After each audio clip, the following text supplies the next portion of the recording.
Lawyer Lou, pwede na ba akong umalis? Tara, magsama tayo. Lou Zisheng, huwag kang masyadong lumayo. Ang kasunduan ay magsisimula ngayon. Tinutupad ko lang. Okay.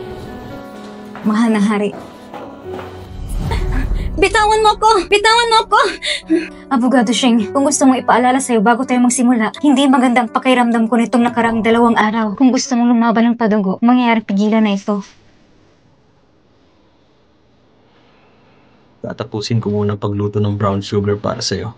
Hindi na kailangan yun. Isa lang ako sa mga puppet mo. Hindi kayang bayaran ang iyong maingat na pangangalaga sa akin.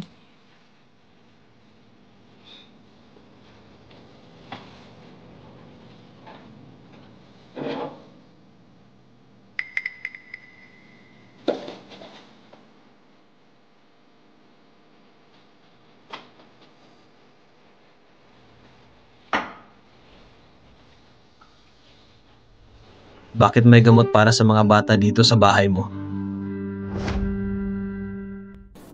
Sa kamag-anak ko yan na bumisita dito. Sinong kamag-anak? Ang daming tao sa pamilya ko. Siyempre marami akong kamag-anak. Hindi ko sila mapangalanan. Sinasabi ko sa'yo, alam mo ba ito? Wala kang pakialam kanina. Bakit ang pinag-uusapan ngayon ang tungkol sa mga kamag-anak?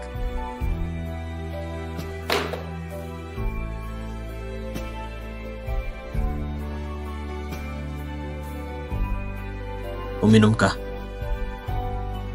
Abogado Lou, sigurado napakasaya na yung kasintahan. Inumin mo na ito. Oo. Ako ay mula sa bansa. Mas masahal pa sa pagkain ng sariling pagkain. Iyong soulmate, kaya kitang pasayahin.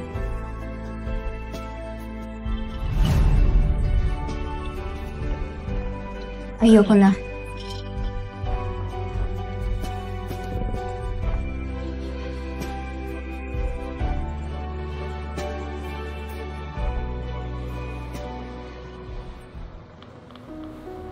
Hindi ba natin ito magagawa? Naging masama ba ako sa'yo sa nakalipas na 4 na taon? Ibibigay ko lahat ng gusto mo. Lou Zisheng, bakit kailangan mo magpakatanga sa akin? Hindi mo ba talaga alam kung anong talagang gusto ko?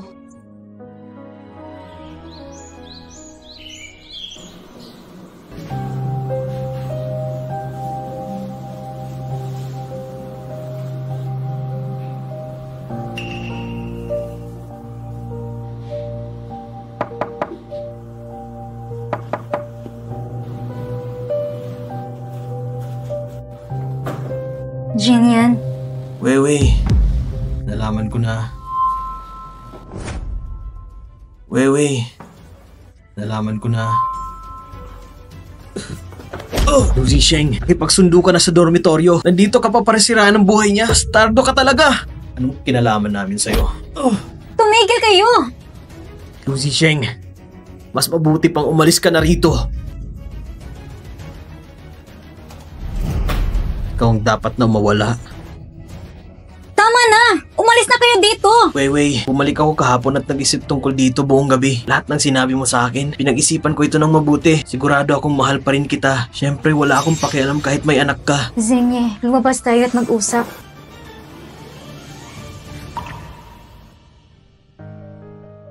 Tungkol sa anak ko, hindi alam ni Lou Zisheng ang tungkol dito. Maaari mo bang ilihim para sa akin ang bagay na ito?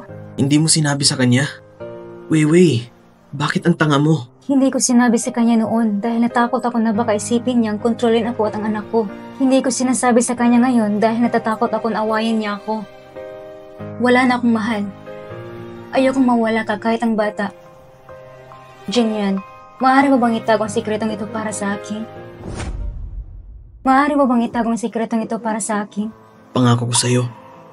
Salamat.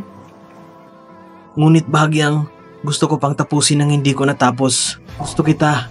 Gusto ko ang iyong pagkatao, pag-iisip at kaluluwa. Hindi lang ang itsura mo o kung ano paman. Wala akong pakialam para maglaan ng oras para sa iba. Wala akong pakialam kung may anak ka. Gusto lang kitang makasama. Ang asawa ni Jinin ay hindi nagsasabi na siya ay isang magandang kapareha. Hindi ba sa isa ay dapat mapagmahal sa sarili at inosente? Nakalimutan mo na ba na blinakmail mo ako ng 1 milyon? Kung dadalhin kita sa korte sa oras na ito, alam mo na ang mangyayari. Paumanhin. Pasensya na. Anong klaseng ingay ang meron? Weiwei, hindi ba ako maihahambing kay Lucy Cheng? Mas magaling ka sa kanya kahit saan. Hindi ako sapat. Huwag ka nang babalik dito. Weiwei, ipinaliwanag mo ba ito ng malinaw kay Hee Jin Yan?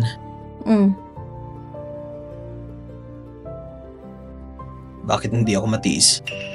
Kung sasabihin kong oo, papakawalan mo ba ako? Hindi. Tapos walang masabi. Anong ibig sabihin ni Hee Jin Yan na sinabi niyang may anak ka? Nagkasakit. Tama ba yun? Anong sakit? Parang wala akong mukha para sabihin sa'yo masakit. Siyempre kailangan. Sa kaso ng ilang nakakahawang sakit, huwag mo na hintayin na mahawa ako. Kung wala kang sasabihin, ako na mismo ang magdadala sa'yo sa ospital. Hindi dapat ako makapunta sa ospital. Malalaman niya ang tungkol sa anak ko. Alam mo, ilang taon nang nakalipas, nung pumunta ako sa probinsya para alagaan ng lola ko, inooperahan ako ng appendicitis. Hindi ito naibalik noon, kaya lumalala ang resistensya ngayon. Okay ka lang ba? Lawyer Lou, nagbibiro lang ako. Saan ko na kung anak ko? Mas maganda kung wala. Pero bakit lagi kong nararamdaman na may tinatago ka sa akin? Baliw ako. Ikaw, wala ka bang tinatago sa akin? Pag-usapan natin ito mamaya. Aalis na ako.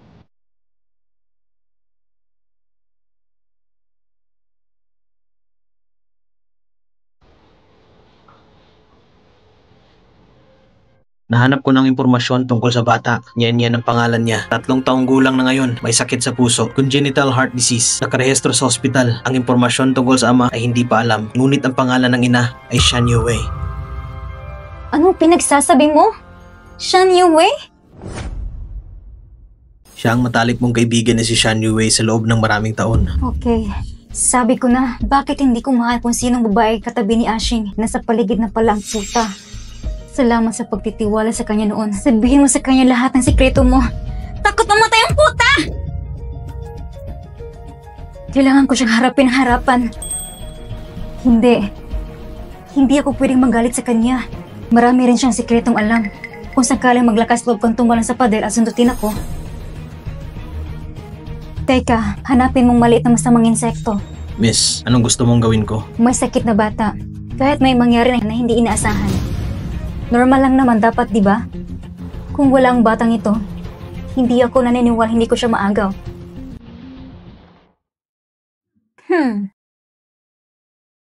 Sheshe, bakit ka nandito? Hindi ba malapit na magbagong panahon? Pumunta ko para asikasuhin ang trabaho mo, tapos ipapakilala ko sa'yo. Ang Paris na ito ay ang aming bagong modelo. Tingnan mo.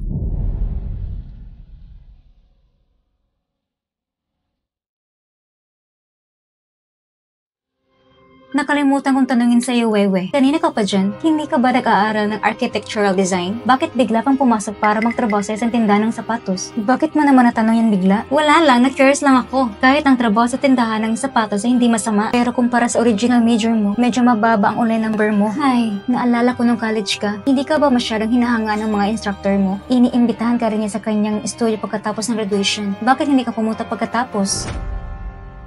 Bakit hindi ka pumunta pagkatapos?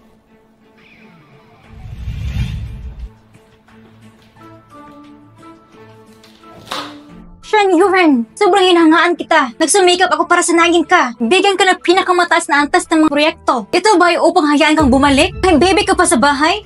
Pasensya na po. I'm so sorry. Ikaw isang batang babae na nagmula sa isang bundok. Wala kang family background. Sa halip na magsumikap habang bata ka pa, ikaw ay umuwi at nagkaanak. Kapag gusto mong bumalik, wala ka na lugar ngayon. Mayroon ka na ngayon, ang lahat ay titigil sa pag-iiral. Yun lang. Pinipilit mo pa bang umalis? Teacher, ang pagkakaroon ng anak ay napakahalaga sa akin. Sorry talaga. Sa susunod. Pinapahiya mo talaga ako! Alis! Alis! Paumanhin. Wala. Masyadong pagod ang industriya ng disenyo. Alam mo rin na wala akong mabuting kalusugan. Sa tingin ko, ang pagtatrabaho ng simple ay mas bagay sa akin. Ganun ba, Weiwei? Wala kang tinatago sa akin? Ano ang may tatago ko sa'yo? Nagpapanggap ka pa rin sa akin. Kung hindi ko lang ito nahanap ng patago, hindi ko alam hanggang kailan ko ito itatago sa dilim. Weiwei, alam mo naman ang ugali ko. Ayoko na pinagtaksilan ako ng iba. Kung isang araw na lamang kung pinagtaksilan mo ako, talagang tatalikuran kita. Bakit mo sinasabi ang mga bagay na ito? May natuklasan ba siya? Ninyan, huwag kang mag-alala. Huwag kang mag-alala, Weiwei. Si Professor Song ay isang pediatric cardiac surgeon. Dapat may paraan siya. Pagkatapos ng paunang pagsusuri, sa tingin ko, posible ang operasyon. Ngunit ang pagkalubhan ng kanyang kalagayan ngayon, hindi na angkop ang minimally invasive sa operasyon. Ang mungkahi ko ay direktang buksan ang kanyang dibdib. Buksan ng dibdib? Mataas ba ang tsansa ng tagumpay? Kung ako ang surgeon, ang rate ng tagumpay ay maaaring kontrolin sa 70% o higit pa. 70%? Hindi rin mababa yun. Professor Song, simulan na natin. Di ba sabi ko dapat may paraan? Okay, kung walang ibang opinyon ng pamilya, maghanda upang ayusin ang operasyon sa susunod ng 2 araw. Okay.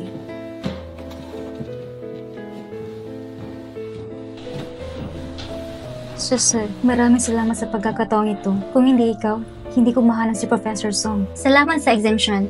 Sana magising ka kahit konti. Tuluyan kang lumayo kay Lu Zixing. O ipaglaban mo yung sarili, hindi ka mabuti o masama. Tulad nito, ang isang mabuting tao ay hindi maituturing na isang masamang tao. Ginawa ko ito para sa iyo. Pag-isipan kong mabuti ang sasabihin mo. Pag-iisipan ko itong mabuti pagkatapos na kumpleto ni Nene ang operasyon. Miss, dumating na yung pagkakataon. Oh? Makalipas ang 2 araw, ang anak ni Shen Yue ay isasailalim sa operasyon sa puso. Napakahusay. Ang operasyon ay likas na mapanganib. Normal na mangyari ang anumang aksidente sa daan. Walang magdududa dito. Shen Yue, huwag mo akong sisisihin sa pagiging malupit ko.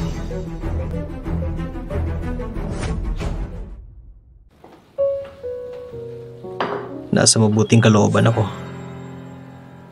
Bakit hindi ka kumanta? Hindi ako interesado.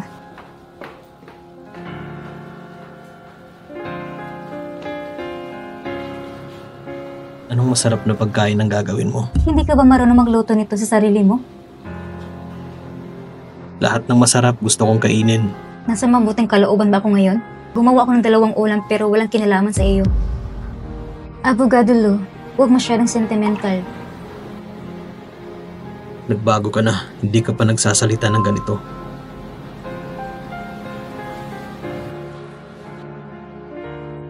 Palagi kang nakingiti sa oras na iyon.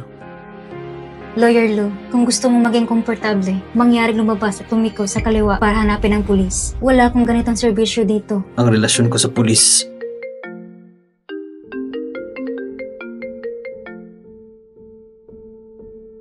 Asheng, nakabalik ka na ba galing sa trabaho? Anong mali? Anong meron? May bagong barbecue restaurant sa malapit. Gusto kitang tanungin kung gusto mong sumama. Medyo busy ako kanina. Sa susunod na araw na lang. Okay, magpaka-busy ka muna. Hindi na kita i-istorbuhin. Ashing, hindi ka nagsisinungaling sa akin noon. Ngayon ko pa nagsimulang magsinungaling para sa babaeng yun. Wala akong pakialam. Hindi kita sinisisi. Dahil malapit na kitang aagawin. Ayos lang, magiging okay ka.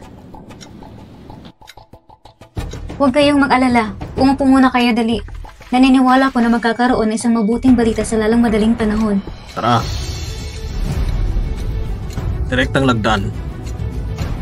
Masyadong mabilis ang coagulation. Masyadong mabagal ang sirkulasyon ng extracorporeal. Gansu number 18.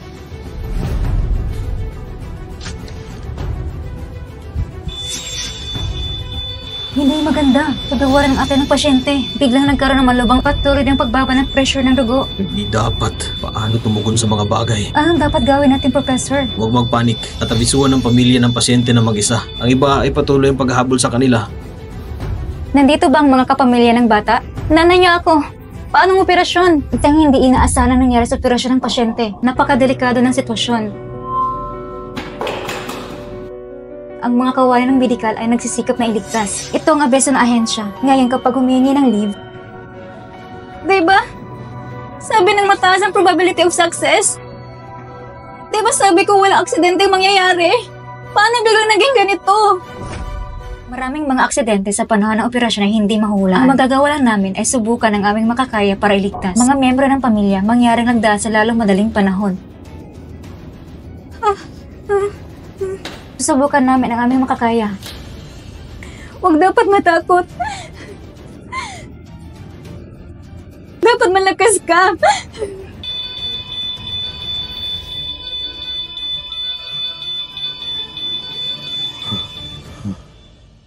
Punasan ng pawis. Ang mga vital signs ay sa wakas matatag na. Dr. Lee, maaaring tahiin. Kumusta ang operasyon? Okay lang ba siya? Matatag na ang vital signs. Tagumpay din ang operasyon ng diaphragm. Oo.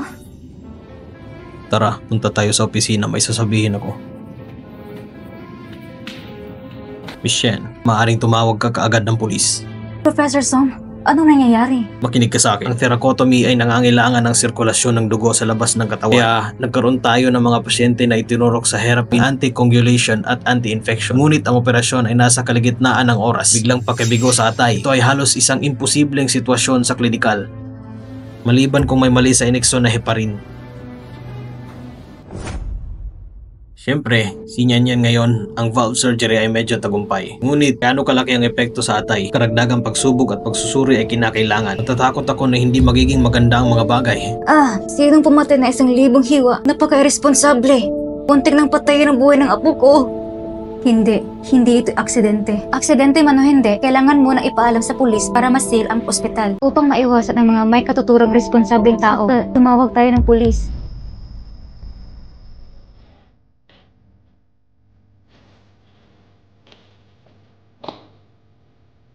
Anong meron?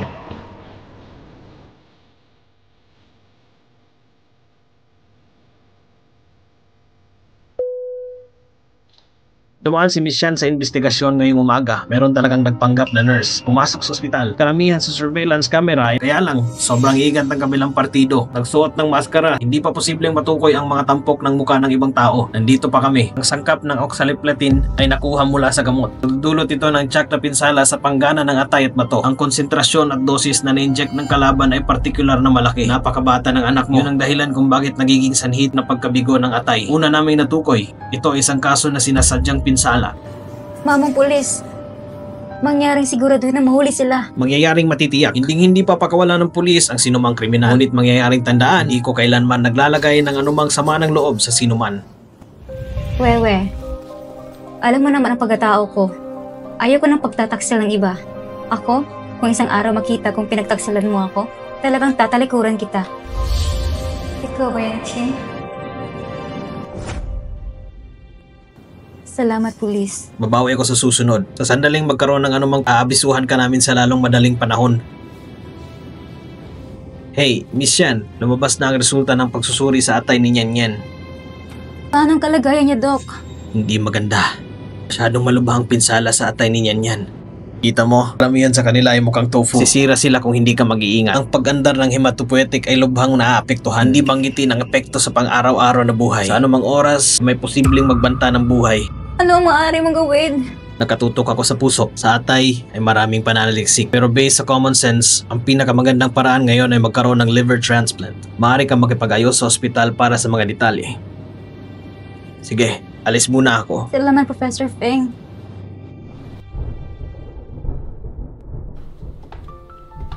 Saan ka galing kagabi? Bakit hindi mo sinasagot ang mga tawag ko?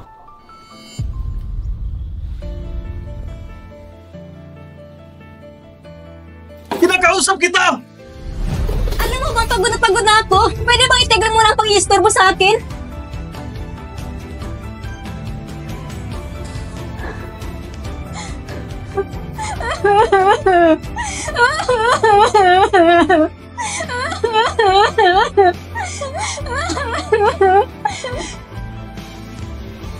Suriin mo ito para sa akin. Kung anong nangyari kay Shen Yue. Alam mo bang pagod na ako? Pwede bang itigil mo na ang pang-iistorbo sa Mr. Lu, may bagong komisyon. Ang kabilang partido ay nangangailangan sa iyo na personal na pumalit. Gusto mo bang tignan?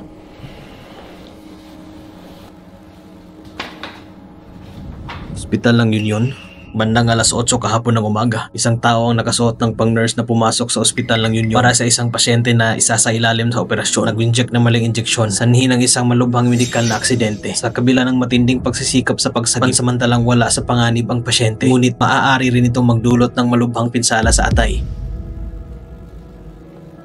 Ano ang apila ng ospital? Ang ibig sabihin ng ospital, handang kumuha ng responsibilidad para sa hindi magandang pangangasiwa, bayaran ng pasyente. Pero ayoko nang lumala pa, nakakaapekto sa reputasyon ng ospital. Kaya maaaring hilingin sa iyong kinatawan na lumapit at ang pamilya ng pasyente ay nakipag-ayos. Susubukan panitilihin itong pribado. Okay, bumalik ka na. Kipag-appointment ng ospital sa pamilya ng pasyente. Ngayong 5 PM meeting, mangyayaring dumating sa oras. Oo, alam ko.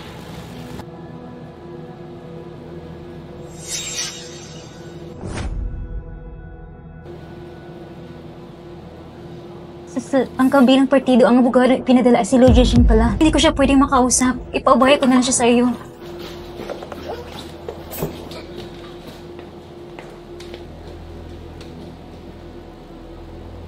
Yusus! Nasaan ang pamilya mo? Kaibigan lang ako ng pamilya ng pasyente. Gusto kong kausapin ang ibang miyembro ng pamilya ng pasyente. Ako ang kinatawa ng mga miyembro ng pamilya. Naglilibot na naman ang paningin. Umikot na naman ang mga mata mo. Nagpapanik ka ba? Nagkakamali ka. Tama ako. Hindi ito ang ugali na nakita mo sa akin noon. Bakit ka pumapatay ng tao? Kung anong pinagsasabi mo, baka nasa maling upuan ako. Alis mo na ako. May sakit ka ba? Lulu. Kakatawag lang ng ospital. Sinabi ng pamilya ng pasyente na humiling ng pagpapalit ng abogado. Kung hindi ay tinatanggihan ko siya. Baka may masabi akong masaktan siya. Hindi ko man lang nakita ang kabilang partido. Paano nangyari yun? Ito ay kakaiba. Maaaring ipakita sa akin ng detalyadong ulat. Oo. Ito ang bagong pinadalang impormasyon mula sa ospital. Tingnan mo sa loob, meron ding mga larawan ng pasyente.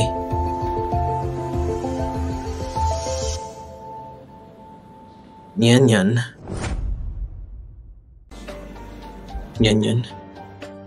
Alam mo itong maliit na pasyente. Kamukhang-kamukha mo siya. Kung hindi pa kita kilala at hindi pa kasal, nagdududa pa nga ako kung anak mo ba siya. Anong pangalan ng kanyang ina? Naisip ko, sa tingin ko. Meow Meow isang bihirang apelyido. Oh, naalala ko na. Shan Yue. Oh, tama. Tawagin mo si Shan Yue. Uy, Lulu, saan ka pupunta?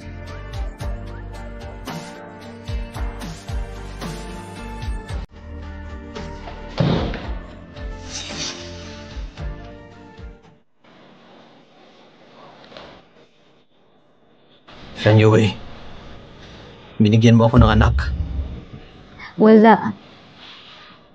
Ano pa bang sinusubukan mong itago? Si Yan. Anak ko siya, di ba? Akin lang si Yan. Wala itong kinalaman sa iyo.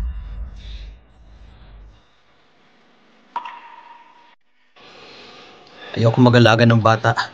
Lumabas tayo.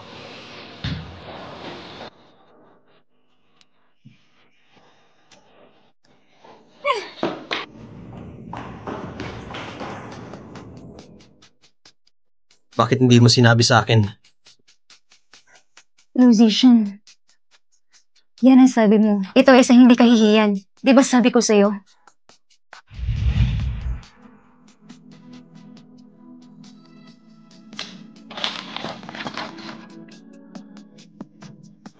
Anong iniisip mo? May kasama ka ba sa opisina ng nabuntis? Nandito ako, gusto kong magkasama tayo araw-araw. Magbubuntis din ba ako? Huwag ka masyadong mag-isip. Bata ka pa. Hindi mo na natin pag-uusapan tungkol sa pagkakaroon ng anak. Diba sabi ko sa'yo, ayaw mo lang. Tanungin mo sarili mo. Naisip mo na ba na lagi tayong magkasama? Naisip mo na ba na magkaroon ako ng anak?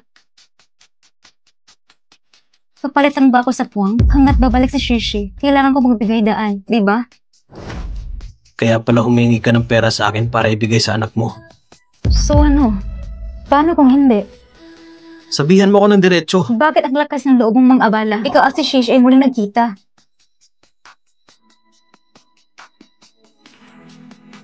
Akin na ang bata, wala itong kinalaman sa iyo. Ako ang ama niya. So ano? Hanggat kumalaban ako hanggang kamatayan. Kahit na magsagawa ka ng paternity test ng pribado sa ilalim ng batas, ganoon din ang aking kapalaran. Abogado Lu, hindi ko kailangang ipaalala sa iyo ang tungkol dito.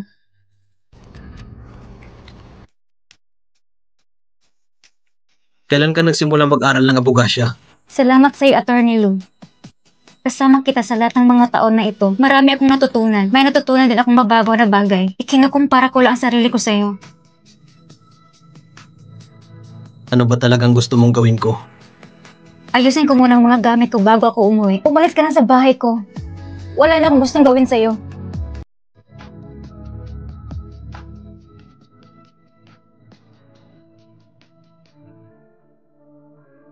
Pag-uwi ko, inayos ko ng mga gamit ko at tumabas ng bahay. Wala na akong gustong gawin sa'yo.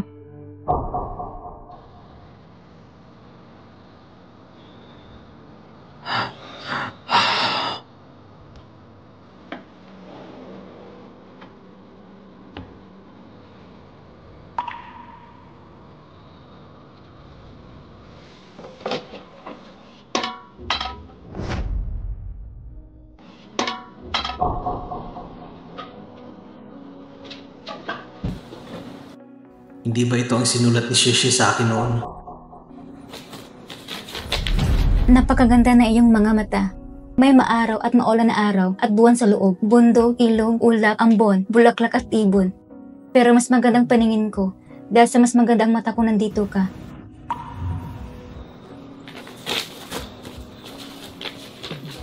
Paano kita makikilala sa aking pinakamagandang sandali? Dito ako nagdarasal na 500 na taon sa mga kasulatang Budista na maikasal tayo.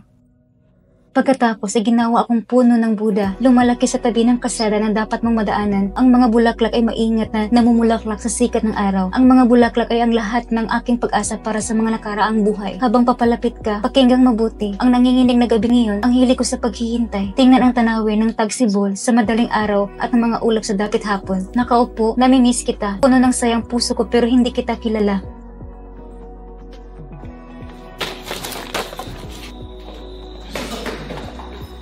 Lucy Sheng? Anong ginagawa mo? Kahit pinagalitan na kita dati, ngunit ang pagpatay ay labag sa batas. May tatanong lang ako sa'yo.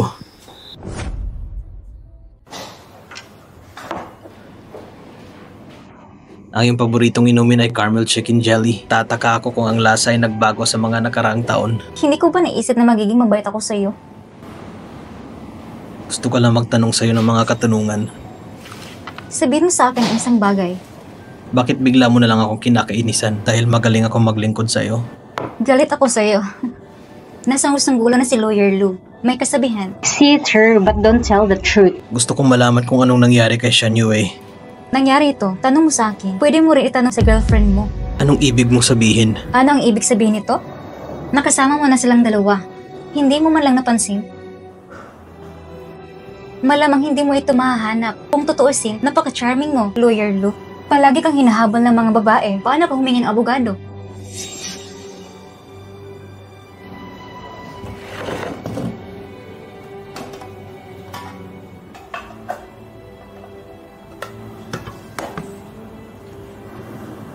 Gusto ko lang malaman ng totoo. Bakit parang ibang tao ako bigla? Kaya alam mo lahat. Oo, sinulatan ka ng love letter noon.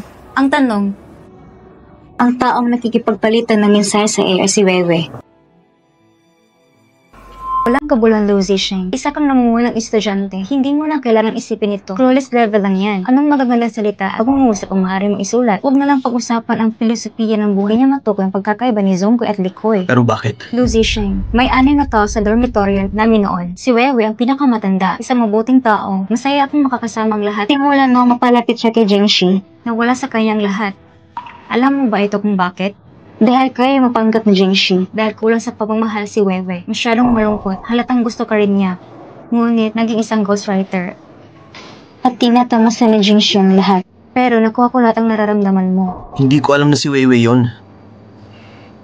Ang gusto ko yung makipag-usap sa akin yung mga sulat. Ang babaeng nagpapalitan ng mithiin at katotohanan. Anong silbi ng pagsasabi mo sa akin ng totoo mong nararamdaman? Hindi kita gusto.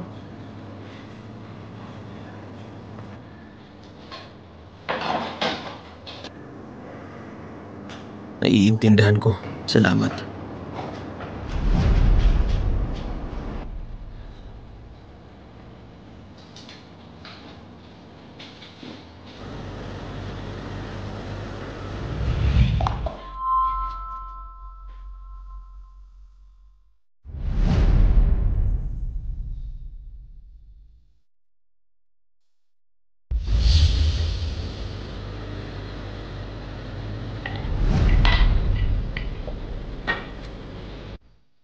Mali. Lahat ay mali.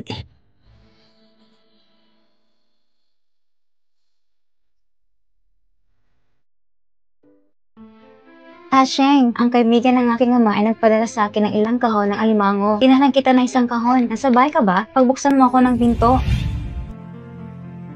Hindi na kailangan. Hintayin mo ako pagbalik ko. Sheng, ilagay ko muna ang mga alimango sa refrigerator para sa iyo. Sandali lang. Anong mali? Naalala ko na sinulatan mo ako noong ako'y nasa paaralan. Binanggit mo sa sulat ang iyong pangarap. Anong naramdaman mo? Napakaraming taon na nakalipas. Hindi ko na rin maalala. At saka, paano nga ba siseryosohin ang isang childhood dream? Pero ang pangarap na impresyon, ang isinulat mo sa iyong sulat noong panahong iyon ay gusto mo maging isang nangungunang taga-disenyo? Oo. Sa tingin ko ay sumulat ako sa iyo. Matuto tayo ng design. Pangunay iisipin ang lahat sa internet. Pero parang ngayon lang ako nagkamali. Ang isunulat mo sa iyong liham ay umaasa ka ng tahimik at masayang buhay. Tahimik ang mga taon. Sheng.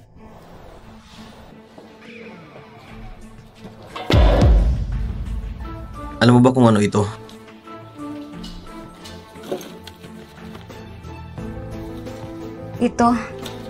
Hindi ito oras ng kolehiyo. Sinulatan ba kita ng sulat? Tingnan mo ang sulat kamay. Bakit parang kay Weiwei? Di kaya ay palihim niyang kinopya ang sulat namin? Sheng, ay ilang letra lamang. Hindi mo ko dapat pagduduhan dahil sa credit ko. Walang maipaliwanag ang mga liham na ito. Tsaka hindi ko talaga alam kung anong nangyayari. Masyado ka bang nagsisinungaling kahit ikaw mismo naniniwala sa sarili mo? Huwag mong kalimutan na ako isang abogado. Hindi ko babalaan ang ahas sa damuhan. Isang test paper na may buong score na 150. Magmura ka. Sigurado bang ikaw nagsulat sa mga liham na yon? Bulag ako sa simula. Gusto ko, siya lagi yung kausap ko sa sulat. Ang babaeng pinaglaho, ang kaluluwa. Matagal na kaming tapos. Sheng, huwag kang umalis. Inamin ko na hiniling ko sa mga sundalo ko na sulatan ako na ng mga nag-letter. Hindi tamang ginawa ko. Ngunit palagi kitang tinatrato ng parehong taos-puso sa napakaraming taon. Ang tanging taong mahal ko ay ikaw. Tama na!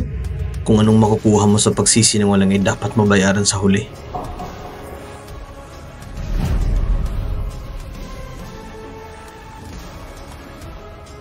Sheng, mahal na mahal kita. Ako ay naging isang masamang tao para sa iyo. Kaya, hindi ako papayag na kukunin mo ito. Dok, pwede bang magsagawa ng liver transplant para kay Ninian? Ito ay sanhin ng operasyon sa iyong ospital. Hindi mo ito makakalimutan. Nais din namin magsagawa ng operasyon sa bata sa lalong madaling panahon. Hayaan siyang gumaling kaagad. Ang aming ospital ay walang angkop na mapagkukunan ng atay sa ngayon. Sa iyo, hindi magkatugma ang atay. Nakalimutan kitang tanungin. Alam mo ba kung nasaan ang biological father ng bata? Ang uri ng dugo ng isang bata sa pangkalahatan ay hindi sumusunod sa ina. Sumunod ka na lang sa tatay niya dahil hindi magkatugma ang uri ng iyong dugo. Ang ama ng bata ay hindi dapat gawin ito. At mula sa pananaw ng isang doktor, inire-recommenda din namin ang pakikinig sa parehong bagay. Ito ay tiyak na magiging mas makatuwiran.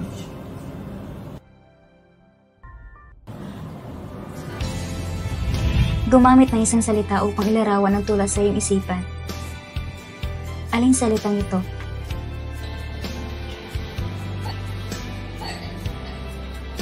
Soulmate. Patay na siya. Oh, sorry, hindi ko alam. Wala. Magtanong sa ospital. Isang bagong gamot para kay Lillian sa lalong madaling panahon. Sige.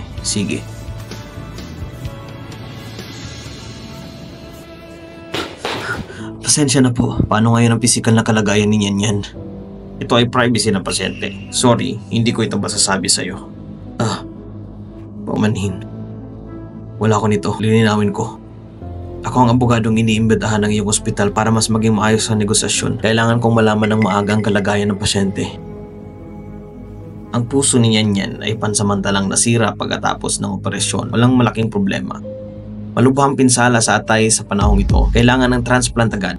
Ngunit ang ina ng bata at uri ng dugo at atay hindi magkatugma. Ang ospital ay walang angkop na pinagmumula ng atay sa ngayon. Narinig ko rin sa nanay ng bata, ang kanyang ama ay pumanaw na.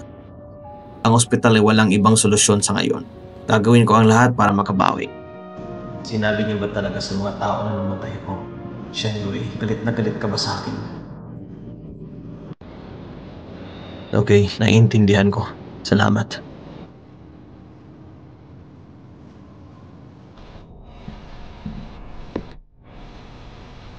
Ganyan. Dapat malakas ka.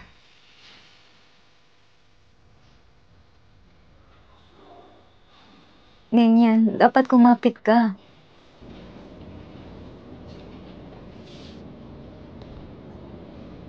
Ako ang tunay na ama ni Yan. Gamitin mo ang atay ko. Talaga? May willing ba talagang mag-donate kay Ninya? Malapit na maging handa si Ninya. Oo, maliligtas ang kabilang partido at si Yan. Tapos, gusto kong tanungin ang taong iyon kung sino ito. Gusto ko siyang pasalamatan ng personal. Pero may request ako. Huwag mong sabihin ang bagay na ito. Yan ang isagot mo kay Shenhui. Ang aming ospital na nagpapatibay ng isang patakaran para sa donasyon ng organ. Hindi alam ng alinmang partido ang pagkakalinlan ng kabilang partido. Kung hindi, magdudulot ng gulo sa ating pamilya. Merong maraming mga hindi ginustong epekto. Okay, naiintindihan ko. Salamat, Doc.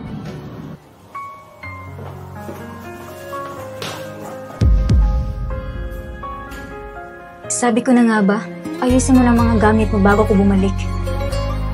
Pag-usap tayo. Parang wala na tayong dapat pag-usapan. Alam ko na. Ikaw sumulat sa akin. Kaya gusto mo humingi ako ng tawad sa'yo? I'm so sorry. Hindi dapat ako nagsinungaling sa'yo noon pa. Maniwala ka man o hindi, palagi ko itong gusto. Ang babaeng sumusulat sa akin. Akala ko palagi kong binabalaan ng taong iyon.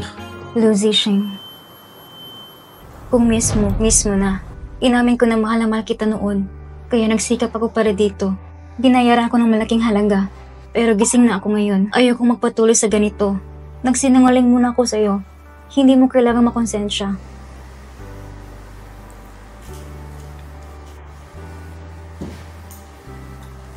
Palampasin na lang natin to.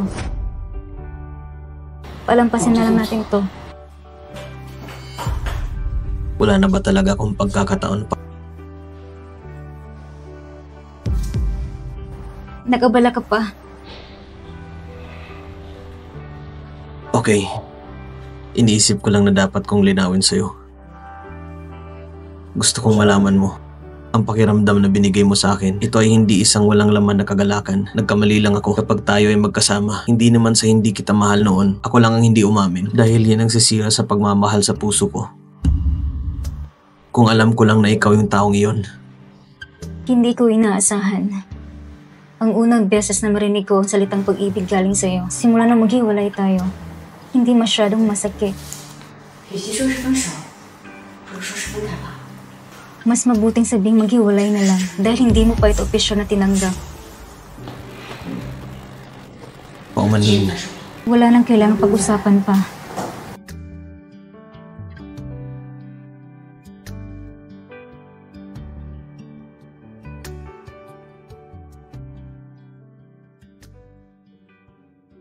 Nagustuhan mo si Lucy Shing sa loob ng maraming taon. Ngayon sa wakas na nakita na niya, naintindihan ko rin na ang taong gusto mo noon pa man ay siya. Pero tinanggihan mo siya.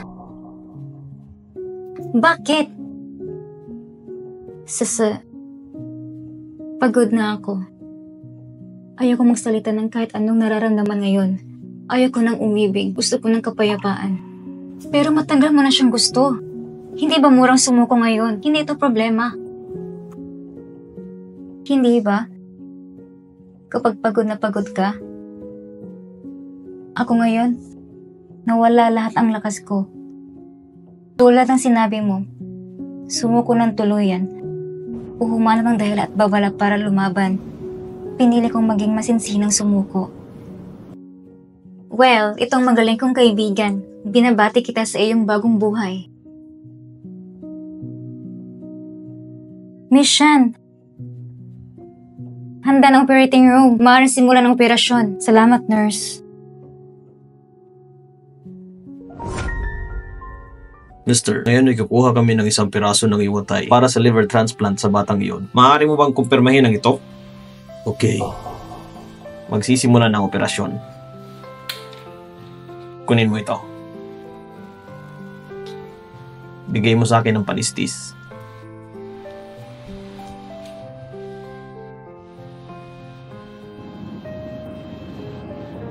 Dok, kamusta siya? Naging matagumpay ang operasyon. Ang pasyente ay kailangan pa ring obserbahan ng ilang sandali. Maaari kang magpagamot pagkatapos mapanood ito. Kailangan pang bumalik ng pasyente sa ward para sa pagmamasid ng ilang araw. Pansamantala muna kayong hindi makakadalaw sa kanya ngayon. Bumalik ka bukas. Salamat, Doc. Ito ay wala kong masyadong pahinga sa mga nakarang araw dahil sa iyong mga iniisip. Magpahinga ka na at bumalik ka bukas. Salamat sa pananatili sa akin ng mga araw na ito. Bakit ang galang mo? Pagkatapos ay bumalik na tayong lahat at magpahinga ng mabuti. Magkita tayo bukas. Sige.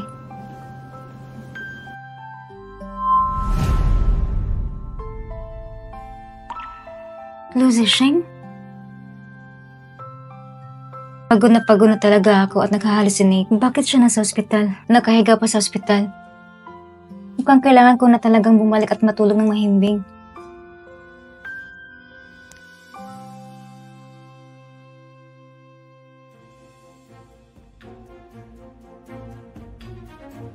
Ashing, nagdunit ka pa talaga sa putang iyon. Hindi ako papayag na agawin to ng mag-ina niya.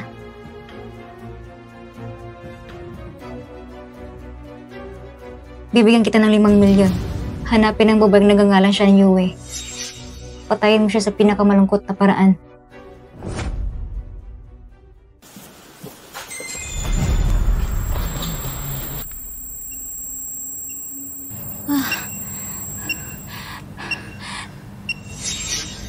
Nasaan ako? Ano to? Bomba? May tao ba dyan? Tulong! Tulong! Kahit sino! Hoy, huwag mong bitawan.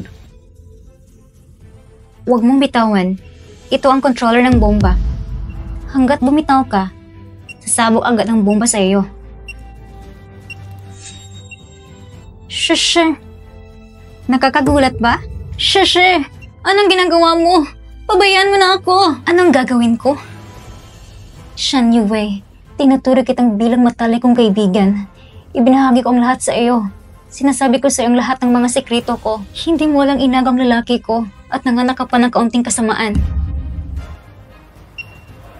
Alam ko lahat. Akala ko lang hindi na tayo magkaibigan. Sana mamatay ka na. Pero pinagtagsilan at pinahiya mo ako ng ganito. Hindi ko gusto nito isang masayang kamatayan. Nakita mo ba ang bombang oras sa iyo? Meron itong 2 paraan ng pagsabog. Basta ilabas mo yung controller. Sasabog agad ang bomba. Kahit na kaya mong panatilihin itong mahigpit, pagbibilang ng kamay, kapag umaabot na sa 0 ang bilang, sasabog pa yan. Gusto kong makita kang mamatay sa kalungkutan at kawalan ng pag-asa. Gusto kong makita kang tumawa kay Nian bago ka mamatay. Sobrang kakaiba. Sa ganitong paraan lang maibsan ang puot sa puso ko.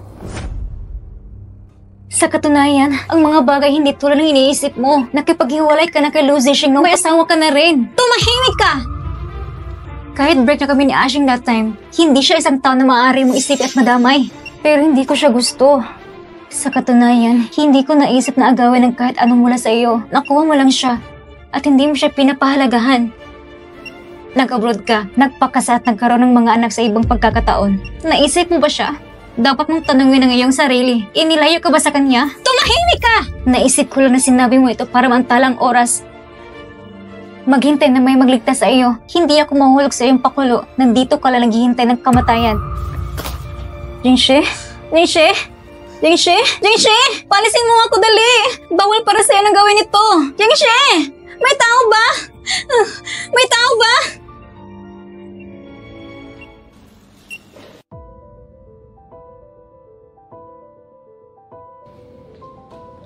Kalahating oras lang umalis ang direktor ng doktor. Siya at ang kanyang kapamilya ay hindi pa dumarating. Sasabihan ko na po. Bakit wala pa si Wewe? Hindi maabot ang tawag. Saang lupa ka napunta? Lucy Sheng, anong ginagawa mo sa ospital? Nasaan si Wewe? Alam mo ba kung nasaan siya? Nandito ako para magsagawa ng surgery. Katapos lang niyan sa transplant surgery. Nasa ospital sila. Paano mo nalaman na kaka-opera lang ni Ninian? Kalimutan mo na, hindi ko mapigilan. Wala si Shen Yue dito. Hindi ko siya makontak kahit anong gawin ko. Wala siya dito. Maaari mo bang sabihin sa akin ang mga detalye? Hahanapin ko siya agad.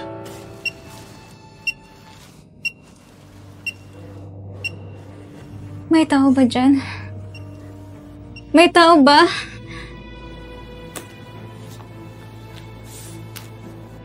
May tao ba? May tao ba? Tumigil ka sa pagsigaw. Walang darating para iligtas ka. Hindi ko inaasahan na patuloy ka pa rin kumakapit. Dapat ba kitang purihin sa iyong pagpupursige? O dapat ko bang sabihin na ikaw ay sakim sa buhay at ako sa kamatayan? Sa katunayan, ang lahat ng ito ay hindi pa huli. Huli na siya, Yue. Dumating tayo sa puntong ito. Ngayon, ikaw o ako ang mamamatay. May isang oras pa. Patuloy ka lang sa pagkikibaka hanggang sa iyong kamatayan. Hihintayin kong sandali na ikaw ay pira-piraso na lang. May tao ba dyan? Halika, niligtas mo ako! Ayoko mamatay dito! May tao ba ba? May tao ba ba? May tao ba ba? Dapat kadahan ako mamatay dito ngayon. Baby. Hindi na kita magkakasama. Paalam.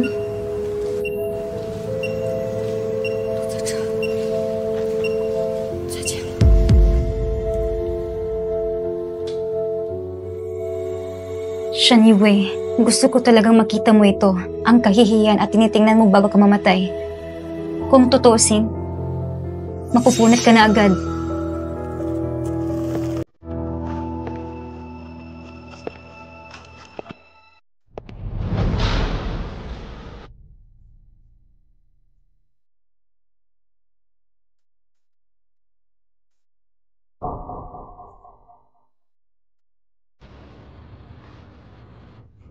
Lucy Shen. Huwag pumunta dito! May bomba!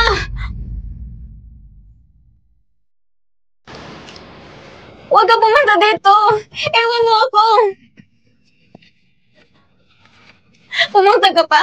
Ibig sabihin, mahal mo pa ako? Sapat na para sa isang tao. Mabilis kang pumunta! Pumasok ka na sa puso ko. Ashing, napaka-importante talaga mo bang ito sa'yo? Napakahalaga na itataya mo yung buhay para iligtas siya?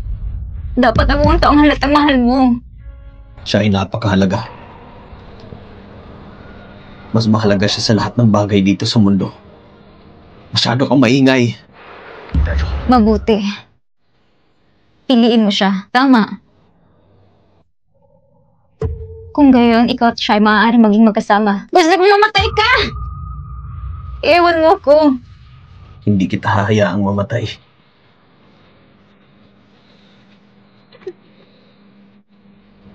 Hindi rin ako mamamatay. Nakalimutan mo ba kung sino ako? Naiintindihan ko mga prinsipyo ng mga time war crimes. Paraan ako para pigilan siya.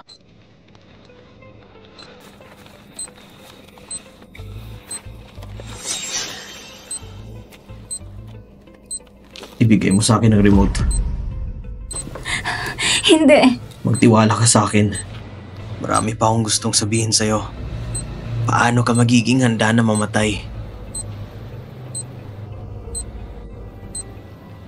Ibigay mo sa akin ang remote control ng paunti-unti. Ngayon, ibigay mo sa akin ang remote control ng paunti-unti. Hindi. Kung hindi mo kaya, mamamatay ka. Hindi. Kahit mamatay ko, mamamatay ko kasama ka, wala akong pagsisisihan. Mauubusan na tayo ng oras! Tapos, pangako mo sa akin, kung hindi yan gagana, mamamatay tayo na magkasama.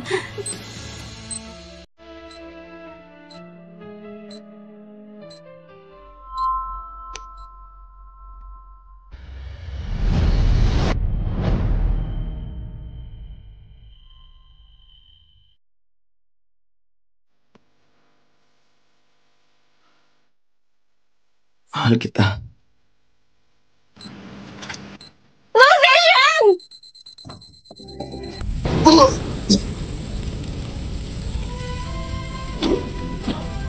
Wewe, patawad. Darating ako sa'yo sa susunod kong buhay. Mahal kita. Musician!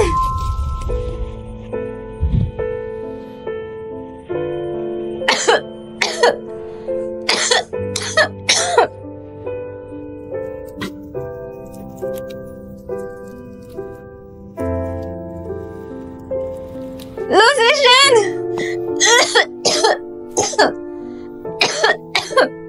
Musician! Musician! Wewe, sa wakas gising ka na. Huwag kang gumalaw. Masasaktan ka. Humiga ka lang. Mayroon kang contusion at minor injuries. Kailangan manatili ka sa kama. Ano nangyari kay Lucy Sheng? Sabihin mo sa akin, dali!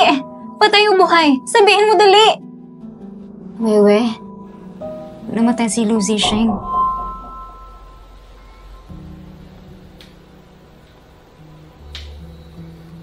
Siya? Patay? Tumakbo siya palabas na hawak ang bomba para iligtas ka. Napakalapit ng distansya. Nasusunog na katawan. Walang posibilidad na mabuhay siya. Okay, nakuha ko na. Lumabas muna kayo. Gusto kong magpahinga mag-isa. Huwag kang mag-alala, Weiwei. Huwag kang mag-alala. May alagaan pa akong ninyan at lola. Hindi ko na ito maiisip.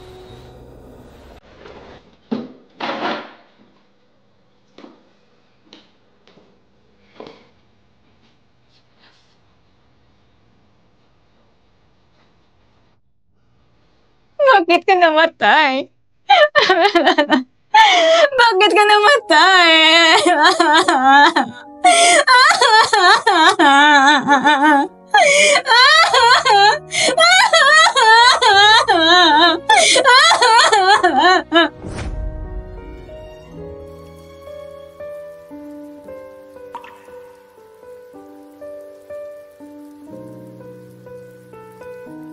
Sinasabi ko na si Lucy Sheng ay isang baliw. Ilang beses ko pa siyang pinagalitan kasi pakiramdam ko hindi kanya mahal. Hindi ko akalain na katatapos lang niyang manligaw kay Nian. Sinubukan na kitang iligtas at kahit na sa kabutiang palad, ang babala ay kontrolado ng pulis tapos na ng buhay niya. Wewe, okay ka lang? Wala. Wewe, oras na natin.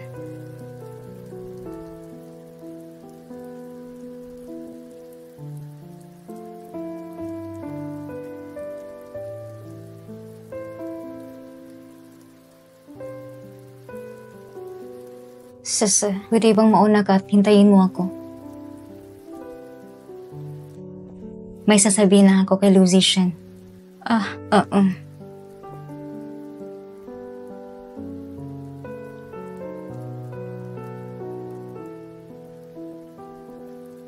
Ang mga liham na ito ay sinulat sa iyo nung ako ay nasa kolehiyo. Hindi ako nagkaroon ng pagkakataon na ipadala ito sa iyo. Isulat ito sa bawat oras. Bago lahat sila dinala at kinopya ni Shishi. Ibinigay sa iyo sa kanyang pangalan. Ako lang walang pangalan na Anino. Wala akong pagkakataong ipadala ito sa iyo habang nabubuhay ka. Ngayon, patay ka na. Susunugin ko ito para sa iyo. Hindi ko alam kung matatanggap mo ito. Itong kantang to lang gusto nating dalawa. Gusto kong basahin ito sa iyo sa huling pagkakataon. Gusto kong tumahimik ka. Parang nawala ka. Ikaw ay nakikinig sa akin mula sa malayo. Hindi ka mahahawakan ng boses ko. Para lumipad ang mga mata mo. Parang halik. Ang hangin ay nanonood sa iyong bibig. Tulad ng lahat, mga bagay ang pumupuno sa aking kaluluwa. Lumalabas ka sa lahat ng bagay. Pumupuno sa aking kaluluwa. Ikaw ay tulad na isang panaginip, na isang paru-paro sa aking kaluluwa. Para kang mapanglaw. Gusto kong salitang ito. Tumahimik ka. Parang layo mo. Parang nananaghoy ka. Isang umaawit na paru-paro. Tinggin mo ako sa malayo. Hindi maabot ang boses ko. Iwasan mo akong tahimik sa iyong katahimikan at hayaan mong gamitin ko ang iyong pangako para kausapin ka. Ang iyong katahimikan ay kasing liwanag ng lampara. Simpleng parang singsing. Para kang gabi. Malangkot sa gitna ng mga bituin. Ang iyong katahimikan ay pangako ng mga bituin. Malayo at maliwanag. Ang nagustuhan ko sa iyo ay tahimik. Parang nawala ka. Malayo at malungkot. Para kang patay. Isang salita sa oras na iyon, isang ngiti sapat na. At pakiramdam ko hindi totoo ang kaligayahan at masaya.